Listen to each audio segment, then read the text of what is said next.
Hi పిల్లలు, దుష్టులకు దూరంగా ఈ కథ మీకోసం. ఒకరోజు చిన్న గొర్రెపిల్ల ఒకటి దాహం తీర్చుకోవడానికి అడవిలో ఉన్న ఓ కాలువ దగ్గరకు వెళ్ళింది. ఆ అడవిలోని క్రూరమృగాలు కూడా దాహం తీర్చుకోవడానికి ఆ కాలువ దగ్గరకే వస్తుంటాయి. గొర్రెపిల్ల భయపడుతూనే గబగబా నీళ్లు తాగడం మొదలుపెట్టింది. దానికంటే ముందే అక్కడకు వచ్చిన ఓ నక్క కొద్ది దూరంలో నీళ్లు తాగుతోంది. కంగారులో గొర్రెపిల్ల నక్కను గమనించలేదు. ఒంటరిగా ఉన్న గొర్రెపిల్లను చూడగానే నక్క గట్టిగా, "ఏయ్ ఆగు, నేను తాగే నీళ్ళన్నీ పాడవుతున్నాయి" అని అరిచింది. "అయ్యో నక్కమామ, నీళ్లు నీ వైపు నుంచే ఇటు పక్కకు పారుతున్నాయి.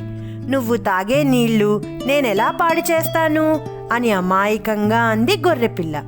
ఆ మాటలు నిజమే, కానీ అది ఒప్పుకోవడానికి నక్క సిద్ధంగా లేదు. "నాతో వాదించడానికి నీకు ఎంత ధైర్యం? ఓహో, ఏడాది కిందట నాతో గొడవ పెట్టుకున్న గొర్రెపిల్ల నువ్వే కదూ?" "లేదు నక్క మామ, అప్పటికి నేనసలు పుట్టలేదు" అని చెప్పింది గొర్రెపిల్ల. ఆ మాటలతో నక్కకి పట్టలేనంత కోపం వచ్చింది. "అయితే నాతో గొడవ పడింది మీ అమ్మ అన్నమాట. మరి అప్పుడు నువ్వు కడుపులోనే ఉన్నావు కదా, కాబట్టి మీ అమ్మ గొడవ పడితే నువ్వు పడినట్లే. అందుకే నీకు శిక్ష పడాలి" అంటూ ఒక్కసారిగా ఆ గొర్రెపిల్లపైకి దూకింది నక్క. పారిపోయే అవకాశం లేక నక్క చేతిలోనే చనిపోయింది గొర్రెపిల్ల.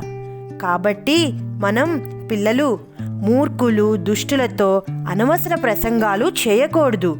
వారికి వీలైనంత దూరంగా ఉండాలి. ఈ కథ ఈ కథ మీకు నచ్చిందా పిల్లలు? నచ్చినట్లయితే లైక్ చేయండి, షేర్ చేయండి, కామెంట్ చేయండి, ఇంకా సబ్స్క్రైబ్ కూడా చేసుకోండి. గంట కొట్టని వాళ్ళు కూడా గంట కూడా కొట్టండి.